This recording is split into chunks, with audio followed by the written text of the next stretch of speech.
नमस्कार, मैं हूं राजश्री शर्मा। दिन भर की खबरों में सबसे पहले नजर डालते हैं आज के मुख्य समाचारों पर। 10 वर्ष के कठोर कारावास व 2 लाख रुपए जुर्माने की सजा। आरोपी विष्णु बिश्नोई को एनडीपीएस जज रूपचंद सुथार ने सुनाई सजा। एसपीपी दिनेश दाधीच ने की राज्य पक्ष की पैरवी। हत्या कर शव को शमशान भूमि में जलाने के मामले में 5वीं गिरफ्तारी। मृतक के 2 मामा सहित 4 आरोपियों को पूर्व में गिरफ्तार कर चुकी पुलिस। फीस कम करने की मांग, बेबुनियादी धरना शुरू। राजकीय एनएमपीजी कॉलेज में एसएफआई के बैनर तले धरने पर बैठे छात्र छात्राएं। ग्राम पंचायत मुख्यालयों पर हुई ग्राम पंचायत स्तरीय जन सुनवाई। जिला कलेक्टर ने गांव जोड़किया में की जन सुनवाई। न्यायालय विशिष्ट न्यायाधीश एनडीपीएस प्रकरण हनुमानगढ़ रूपचंद सुथार ने नशीले कैप्सूल व नशीले कफ सिरप बरामदगी के मामले में गुरुवार को फैसला सुनाते हुए आरोपी को 10 वर्ष के कठोर कारावास व 2 लाख रुपए जुर्माने की सजा से दंडित किया। राज्य की ओर से पैरवी विशिष्ट लोक अभियोजक दिनेश दाधीच ने की।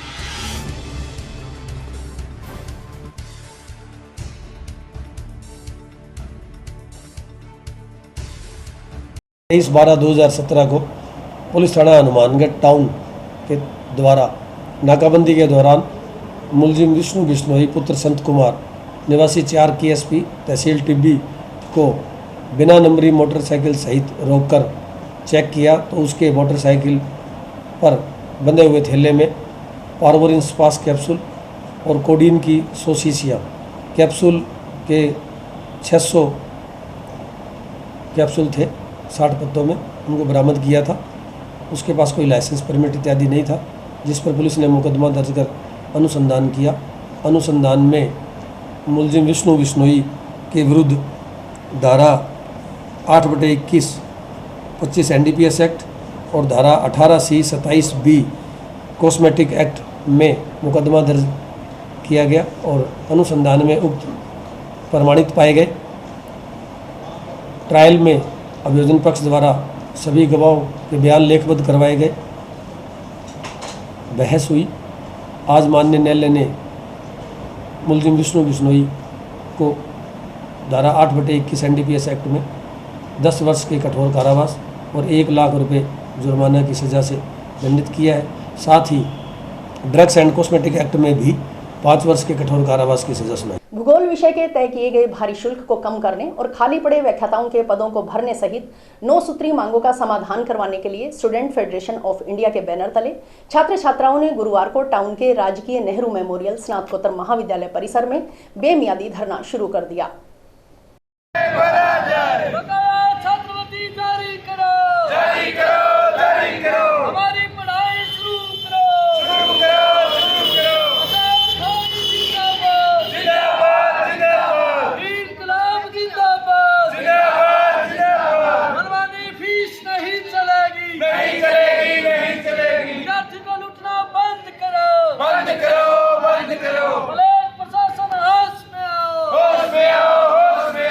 कॉलेज राजकीय नेहरू मेमोरियल कॉलेज के अंदर आज छात्र संगठन सफाई के नेतृत्व में 9 सूत्री मांगों को लेकर के आज हम धरना शुरू किया है। कॉलेज के अंदर जिस तरीके से भूगोल विषय भारी फीस के नाम पर लेकर के विद्यार्थियों को लूटा जा रहा है, कॉलेज के अंदर लेक्चरारों की कमी है, कॉलेज के अंदर साफ सफाई, कॉलेज के अंदर अभी खेल शुरू हो गए।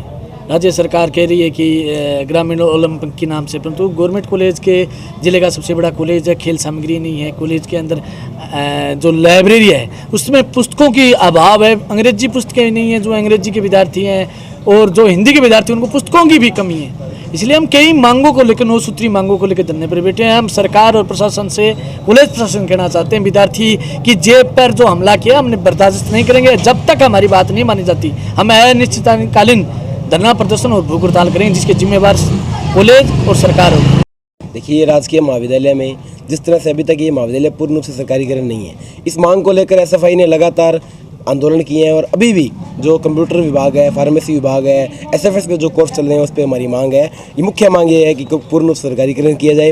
हमने राजस्थान सरकार के खिलाफ लगातार धरना प्रदर्शन आंदोलन यहाँ भूख हड़ताल भी की है और इन कुछ 10 सूत्री मांगों को लेकर आज एसएफआई द्वारा छात्र संघ जो हमारे पदाधिकारी उनको साथ में उनके नेतृत्व में धरना लगाया गया है। हमारी मांगें नहीं मान गई तो जल्द ही विद्यार्थी भूख हड़ताल भी करेंगे और अनिश्चितकालीन धरना आज से शुरू किया गया है। कॉलेज प्राचार्य डॉक्टर नरेंद्र सिंह भांबू ने बताया कि भूगोल विषय बड़ी मेहनत के बाद सेल्फ फाइनेंस स्कीम में शुरू करवाया गया है। करीब 10 साल तक प्रयत्न किए गए। अब सरकार ने एसएफएस में मान्यता दी है। राजकीय में नहीं बल्कि एसएफएस में खुलने से भूगोल विषय की फीस अधिक है। इसमें टीचर रखने का खर्चा, लैब सहायक का खर्चा, चतुर्थ श्रेणी का खर्चा व संसाधनों सहित अन्य खर्चे महाविद्यालय की ओर से स्वयं वहन किए जाते हैं। जिस तरह से अपनी बात उसने मेरे को जाने पर बताया उसने कि ये भूगोल विषय की फीस ज़्यादा है, तो मैंने बच्चे से कहा भी आप आकर के बात तो करते, बात करने पर ही कोई बात होती है। लेकिन भूगोल विषय जो है मैं आपको आपके माध्यम से विद्यार्थियों को बताना भी चाहूँगा। भूगोल विषय एसएफएस में बहुत ही मेहनत के बाद में मेरे द्वारा खुलवाया गया है। लगातार 10 साल से इस पर प्रयत्न किया गया, भूगोल विषय खुला ही नहीं यहाँ पर। अब एसएफएस में हमें सरकार ने मान्यता दी है। एसएफएस सेल्फ फाइनेंस स्कीम का मतलब ये होता है, जब मैंने बच्चों से बार बार जो विज्ञापन देने आए तब मैंने इनको कहा था कि भाई राजकीय में नहीं खुल रही है, अब मैं क्या करूं, मैं एसएफएस में यदि इसको खोलूँगा तो फीस ज़्यादा होगी। यहाँ तक बात आई है किताबों की, तो ये मेरे को लगता है कि गलत इंटरप्रिटेशन की जा रही है। पिछले साल भी 1 लाख से अधिक रुपये की बुक्स मंगवाई गई थी और अब की बार भी अब सेशन शुरू है। इसमें जो है बच्चों की बॉयज़ फंड होता है, बॉयज़ फंड से जो पुस्तकों के लिए पैसा लिया जाता है उसके लिए एक प्रक्रिया होती है, उस प्रक्रिया के तहत पुस्तकें मंगाई जाती है। उसकी प्रक्रिया हमने शुरू कर दी है। अब मंगवाई जा चुकी हैं। ट्यूशन मंगवा करके खेल सामग्री हर साल, पिछले साल 2 सालों से कोरोना काल के तो नहीं खरीदी गई, लेकिन पर्याप्त खेल सामग्री है हमारे पास। कोई आए तो सही, खेले तो सही, मतलब खेलने वाले बच्चे दिखाओ मेरे को। मैं कोई आए आकर के बच्चा मांगे से भी क्या चीज़ चाहिए उसको, मैं देने को तैयार हूँ। कोई बच्चा आकर के ये कहे कि मेरे को ये सामान हमारे को चाहिए और उस बच्चे को सामान नहीं मिल रहा हो तो आप बात कीजिए। ये तो मेरे को लगता नहीं कि किसी प्रकार की कोई अच्छी बात। बच्चों को समझना चाहिए कि महाविद्यालय उनका है और महाविद्यालय में इस तरह की बातें करने से क्या होता है कि एक बाहर ये जाता है समाज के अंदर कि ये पता नहीं किस तरह से चल रहा होगा। जिले के सभी 269 ग्राम पंचायत मुख्यालयों पर गुरुवार को ग्राम पंचायत स्तरीय जन सुनवाई हुई। जन सुनवाई भारत निर्माण राजीव गांधी सेवा केंद्रों पर आयोजित हुई। विभिन्न ग्राम पंचायतों पर जिला स्तरीय अधिकारियों को प्रभारी अधिकारी लगाया गया था। जिला स्तरीय प्रभारी अधिकारियों ने संबंधित ग्राम पंचायत मुख्यालय पहुंचकर जन सुनवाई की। शिविरों में पेयजल, बिजली, स्वास्थ्य, सफाई व्यवस्था, खाद्य सुरक्षा, सामाजिक सुरक्षा योजनाओं आदि से जुड़ी हुई समस्याओं को प्राथमिकता के आधार पर निपटाने पर जोर रहा। जन सुनवाई में ग्राम विकास अधिकारी, पटवारी, गिरदावर के अलावा पीएचडी, बिजली विभाग, सार्वजनिक निर्माण विभाग, जल संसाधन, चिकित्सा विभाग के ग्राम पंचायत स्तरीय कार्मिकों ने हिस्सा लेकर आमजन की समस्याओं का निस्तारण किया। जिला स्तरीय प्रभारी अधिकारियों ने संबंधित ग्राम पंचायत मुख्यालय पर जन सुनवाई की। जिला कलेक्टर नथमल डिडेल ने गांव जौड़किया में जन सुनवाई की। इस दौरान एसडीएम डॉक्टर अवी गर्ग, बीडीओ यशपाल असीजा समेत अन्य अधिकारी मौजूद रहे। जन सुनवाई के दौरान परिवेदनाओं को व्यवस्थित रूप से दर्ज करने व आवेदक को रसीद दिए जाने की व्यवस्था की गई। सभी परिवेदनाओं को जन सुनवाई से 3 दिन के भीतर संपर्क पोर्टल पर इंद्राज उपखंड अधिकारी कार्यालय से किया जाएगा। आज सतीपुरा पंचायत में जन सुनवाई है जो कि हमारे माननीय मुख्यमंत्री जी द्वारा शुरू की गई। अभी पहला जो वीरवार है वो पंचायत पर और दूसरा वीरवार ब्लॉक पे और तीसरा जिला लेवल पे। इसमें ये होता है कि हमारे जैसे पंचायत स्तर पर गांव के किसी भी सदस्य को किसी भी प्रकार की कोई समस्या है तो हम जैसे जन सुनवाई के अंदर पंचायत स्तर पर उसका निस्तारण करवा देते हैं। हाँ जी, आज कार्यालय ग्राम पंचायत सतीपुरा में लोक जन सुनवाई की बैठक का आयोजन सरपंच श्रीमती जसपाल कौर जी की अध्यक्षता में किया गया, जिसमें मौके पर नोडल अधिकारी श्रीमती सुनीता शर्मा जी आईसीडीएस विभाग से सीडीपीओ मैडम ने मीटिंग में आज की मीटिंग के संबंध में जानकारी दी गई तथा विभाग के कर्मचारियों के द्वारा किए गए कार्यों का फीडबैक लिया गया एवं उनके द्वारा मुख्यमंत्री चिरंजीवी स्वास्थ्य बीमा योजना अंतर्गत आज दिना तक हुई प्रोग्रेस के संबंध में भी रिपोर्ट ली गई। ग्राम अमरपुरा थेड़ी में भांजे की हत्या के बाद शव को रात को शमशान भूमि में जला देने के 1 साल से अधिक पुराने मामले में टाउन पुलिस ने गुरुवार को एक और आरोपी को गिरफ्तार किया। गिरफ्तार आरोपी की पहचान सितेंद्र सिंह निवासी टाउन के रूप में हुई। पुलिस ने आरोपी को गुरुवार को न्यायालय में पेश किया।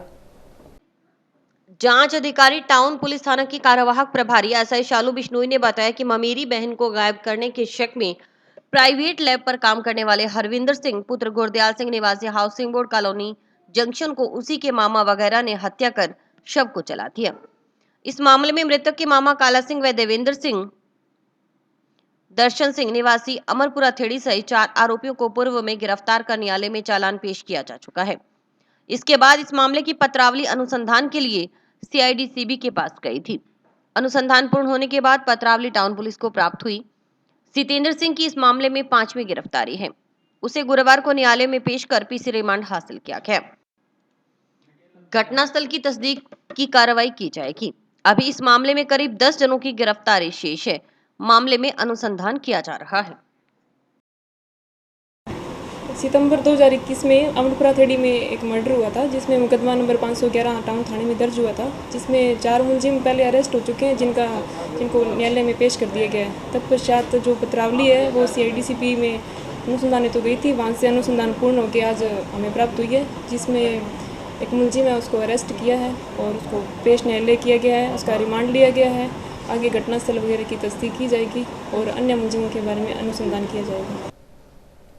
आबादी भूमि के नजदीक ईंट भट्टा लगाने की दी गई अनुमति निरस्त करने की मांग को लेकर गांव जोरावरपुरा के बाशिंदों ने भाजपा नेता व पूर्व पार्षद देवेंद्र पारी के नेतृत्व में गुरुवार को जिला कलेक्टर के नाम अतिरिक्त जिला कलेक्टर प्रतिभा देवटिया को ज्ञापन सौंपा।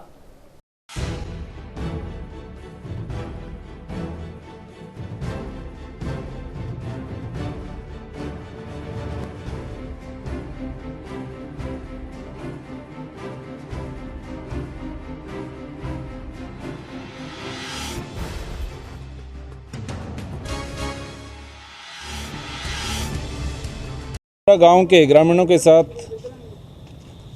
जिला कलेक्टर महोदय से मिले। वहाँ पर एक भट्टे को तहसीलदार जी द्वारा मंजूरी दी गई है। वो बिल्कुल आबादी क्षेत्र के पास में है और सबसे बड़ी समस्या तो वहाँ पर पॉल्यूशन की तो है ही है। इसके साथ साथ वहाँ पर पास में स्कूल है और आबादी क्षेत्र के अंदर सरकार ने, मेरे समझ में नहीं आ रहा भी कैसे प्रशासन ने उनको परमिशन दी है। दूसरी जो सबसे बड़ी समस्या है, वहाँ पर जो भी उनके भट्टों की जो लेबर के जो हैं या जो बड़ी तेज़ आवाज़ में वहाँ पर डेक स्पीकर वगैरह चलते हैं, उससे ध्वनि प्रदूषण भी होता है और वायु प्रदूषण तो होता ही होता है।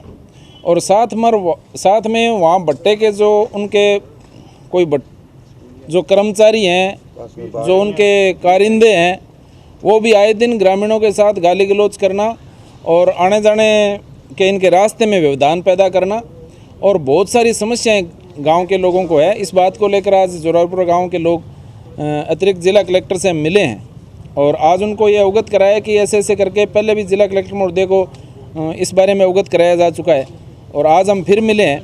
इसके बाद में अगर प्रशासन कोई कार्रवाई नहीं करेगा तो फिर हमें कोई आंदोलनात्मक कार्रवाई करनी पड़ेगी। लगा है जिसके पास ढाणियाँ 15-20 ढाणियाँ हैं और पास में बाग लगा है और वो जो वर्कर काम करते हैं तो रात को भी काम में लगे रहते हैं, जबकि हम पूरे दिन काम करते हैं और साथ को सोने के लिए सोते हैं तो वो डेक चला देते हैं, जिससे हमारी नींद में व्यवधान पड़ता है और बच्चों की पढ़ाई डिस्टर्ब हो रही है और प्रदूषण हो रहा है, वायु प्रदूषण हो रहा है।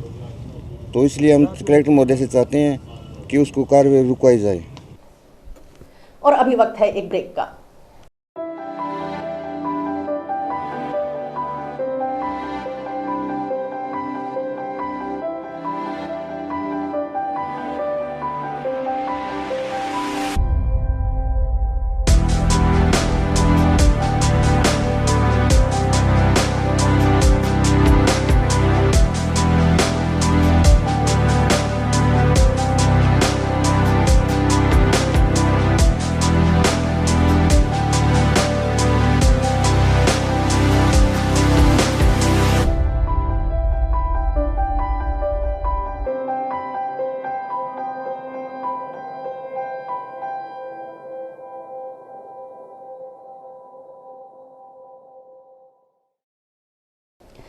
खाद्य सामग्री बनाने व बेचने के व्यापार में गुणवत्ता के फार्मूले पर कार्य करने वाले व्यापारियों पर चिकित्सा विभाग का निरीक्षण दल नियमित जांच कर रहा है।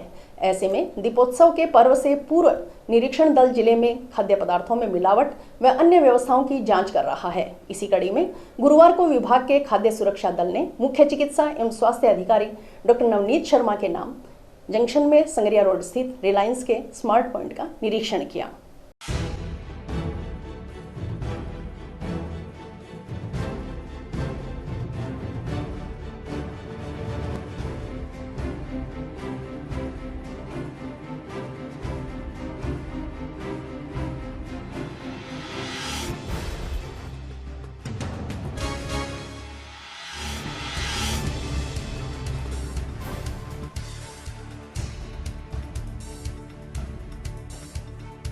आज संगरे रोड पर रिलायंस स्मार्ट में हमारे एफएसओ जो ट्रेनी एफएसओ रफीक जी और सुदेश जी दोनों ने विजिट की, जिसमें मैं भी उपस्थित था। तो इसमें कुछ कमियां पाई गई हैं, जैसे कि सफाई व्यवस्था की थोड़ी कमी थी, एक्सपायरी कुछ सामान था उसको डिस्कार्ड करवाया, और जो सब्जियां जो पुरानी थी या लग रहा था कि जो सही नहीं है उनको भी मौके पर ही नष्ट करवाया। कर्मचारियों की जो हेल्थ सर्टिफिकेट की बात चल रही है कि जो भी कर्मचारी खाद्य व्यवसाय से जुड़े हुए हैं उन सभी का हेल्थ सर्टिफिकेट भी जारी होना चाहिए।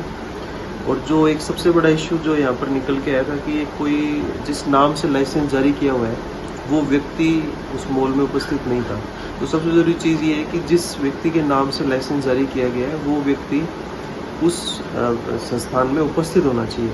उसके अलावा जो छोटे मोटे इश्यूज थे सफाई व्यवस्था के या जो भी थे उनके लिए पाबंद कर दिया गया है। और इसी तरीके से निरंतर हमारी ये जो जांच है वो निरंतर चलती रहेगी। और ये सबसे मुख्य बिंदु जो हेल्थ सर्टिफिकेट का है वो सभी अपने व्यवसायियों कर्मचारियों का हेल्थ सर्टिफिकेट बना कर रखें। आजादी के अमृत महोत्सव कार्यक्रमों की श्रृंखला में गांधी अतीत ही नहीं भविष्य भी है विषयक जिला स्तरीय सेमिनार का आयोजन गुरुवार को टाउन के राजकीय नेहरू मेमोरियल स्नातकोत्तर महाविद्यालय में किया गया। कार्यक्रम की अध्यक्षता प्राचार्य डॉक्टर नरेंद्र सिंह भांबू ने की। मुख्य वक्ता रेयन कॉलेज के इतिहास विभाग के सहायक आचार्य सुभाष चंद्र के अलावा महेंद्र सांगवान, समाजशास्त्र विभाग की डॉक्टर अर्चना गोदारा ने गांधी जी के विचारों के बारे में छात्र छात्राओं को जानकारी दी।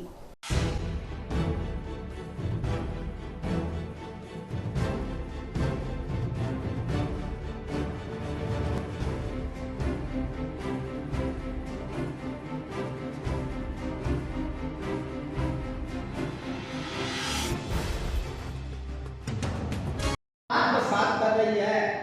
आज अगर देखा जाए तो कोई ऐसा देश नहीं जो गांधी जी के विचारों को जिसमें नहीं पढ़ाया जाता है। शायद लगभग 140 देशों में गांधी जी के विचारों का पढ़ाया जाता है। कोई न कोई सब्जेक्ट के रूप में, कोई न कोई विषय के रूप में। आपने देखा है कि हमारे भी यहाँ पर मुख्य रूप से गांधीयन में फिलोसफी होती है, गांधीयन में पीएचडी होती है। और अभी अभी आपने देखा है कि 2 अक्टूबर के लगभग राज्य सरकार ने भी शांति और विकास का एक ऐसा शांति और अहिंसा का एक विधान स्थापित किया है। तो आप देखिए ये किसके लिए स्वावलंबन का मतलब था अपने कार्य को खुद करना।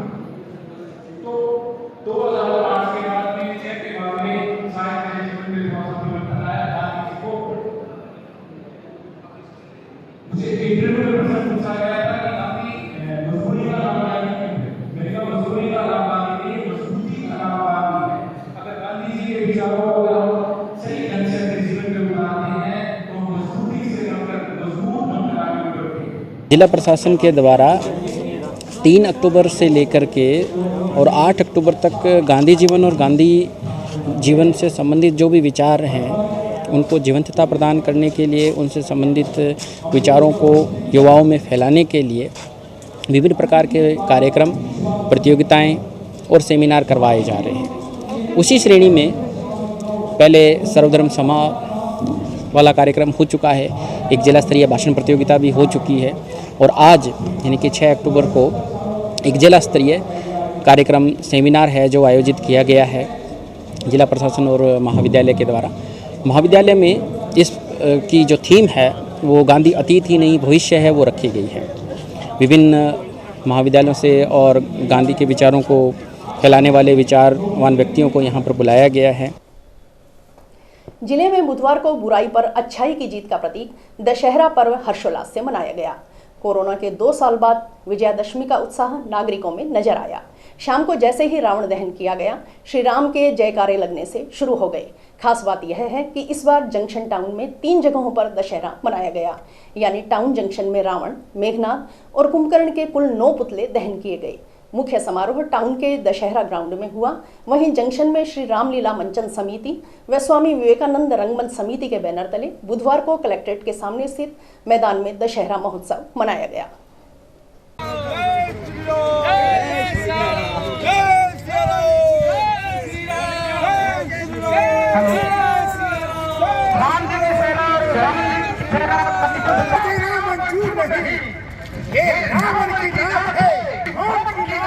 मुड़ जाएगी।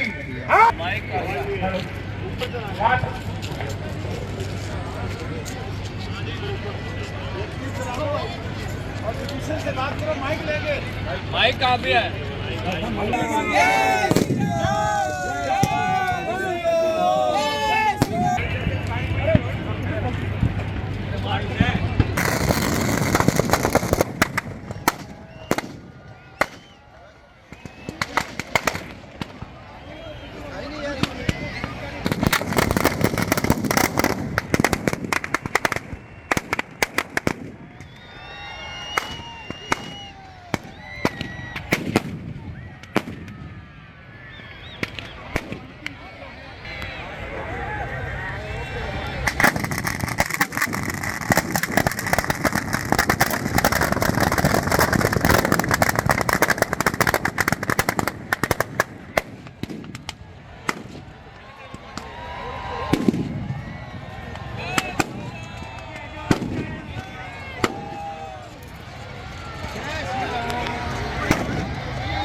टाउन में मेगा हाईवे पर रेलवे ओवरब्रिज के नजदीक स्थित सेठ राधाकिशन बिहाणी राजकीय बालिका उच्च माध्यमिक विद्यालय की 4 दीवारी पर उकेरे गए शिक्षाप्रद संदेश यहां से गुजरने वाले नागरिकों का ध्यान अपनी तरफ आकर्षित कर रहे हैं। इन शिक्षाप्रद संदेशों से जहां विद्यालय की सुंदरता में 4 चांद लगे हैं, वहीं यह पता लग जाता है कि विद्यालय में कौन कौन सी गतिविधियां वर्तमान में संचालित है। यह विद्यालय स्टाफ की पहल का नतीजा है। देखिए रिपोर्टर प्रदीप पाल की खास रिपोर्ट। प्रधानाचार्य अनीता शर्मा ने बताया कि सेठ राधाकिशन बिहाणी राजकीय बालिका उच्च माध्यमिक विद्यालय करीब 60 साल पुराना है। सेठ राधाकिशन ने विद्यालय भवन के निर्माण में सहयोग दिया था। 2 अप्रैल 1965 को विद्यालय भवन की नींव रखी गई थी। 26 नवंबर 1968 को स्कूल का संचालन शुरू हुआ। उस वक्त विद्यालय भवन के निर्माण पर 1,70,000 रुपए की लागत आई थी। तब सेठ राधाकिशन ने करीब 60,000 रुपए का आर्थिक सहयोग दिया था। अब विद्यालय परिसर की 4 दीवारी जर्जर अवस्था में थी। इस पर स्टाफ ने निर्णय लिया कि 4 दीवारी पर बाहर की तरफ शिक्षाप्रद संदेश उकेरें ताकि नागरिकों को ये पता चल सके कि विद्यालय में कौन कौन सी गतिविधि संचालित हो रही है। उन्होंने बताया कि विद्यालयों में eco club, NSS, SPC guide सहित कई गतिविधियां चल रही हैं। अब चारदीवारी पर उकेरे गए लोगों को देखकर ये पता चल जाता है कि यह सब गतिविधियां यहाँ चल रही हैं। इसी प्रकार व्यावसायिक शिक्षा के लिए यह काफी बड़ा विद्यालय है। करीब 1300 की संख्या में बालिकाएं विद्यालय में अध्ययनरत हैं। इसके अलावा विद्यालय में 3 संकायें हैं। विद्यालय में राजू मीना उपक्रम चल रहा है। विद्यालय बाल मजदूरी से दूर रहने के लिए भी प्रेरित कर रहा है। बालिकाओं को गुड टच बैड टच के बारे में बताया जाता है। उन्होंने बताया कि विद्यालय में वर्तमान में रमसा के माध्यम से शौचालय का निर्माण करवाया जा रहा है। किन्नर समाज की ओर से कक्ष का निर्माण करवाने की बात कही गई है। किचन शेड का निर्माण शिक्षा विभाग की मदद से करवा लिया गया है। उन्होंने कहा कि विद्यालय की चारदीवारी पर उकेरे गए इन गतिविधियों के चित्रों से विद्यालय की सुंदरता तो बढ़ ही रही है, जनमानस में भी ये संदेश जा रहा है कि यह विद्यालय बालिकाओं के लिए इन सब सुविधाओं से युक्त है। सर, ये सेठ राधा किशन बिहाणी विद्यालय तकरीबन 60 वर्ष पुराना है और राधा किशन जी ने खुद इसे डोनेट किया था। इस विद्यालय की चारदीवारी क्योंकि पिछले दिनों से बहुत ख़राब हो रखी थी, तो हमने स्टाफ मेंबर्स ने मिलकर ये आइडियाज़ निकाले कि हम एक शिक्षाप्रद मैसेज जो है मैसेजफुल लोगो हम बाहर उकेरें विद्यालय के, ताकि उससे ये पता चल सके कि विद्यालय में कौन कौन सी एक्टिविटीज़ चल रही हैं। जैसे विद्यालय में इको क्लब है, एनएसएस है, एसपीसी है, गाइड है, ये चल रही हैं। तो ये बाहर लोगों देखते ही पता चलता है कि यहाँ ये आयोजित की जा रही हैं। इसी प्रकार व्यावसायिक शिक्षा का हमारा विद्यालय बहुत बड़ा विद्यालय है, बहुत सारी बालिकाएं हैं और व्यावसायिक शिक्षा है, तो उसके लिए हमने अलग से लोगों स्टाफ ने मिलकर उसको तैयार करवाए। और इसी के साथ समाचार समाप्त हुए। रोजाना देखते रहिए समाचार। नमस्कार।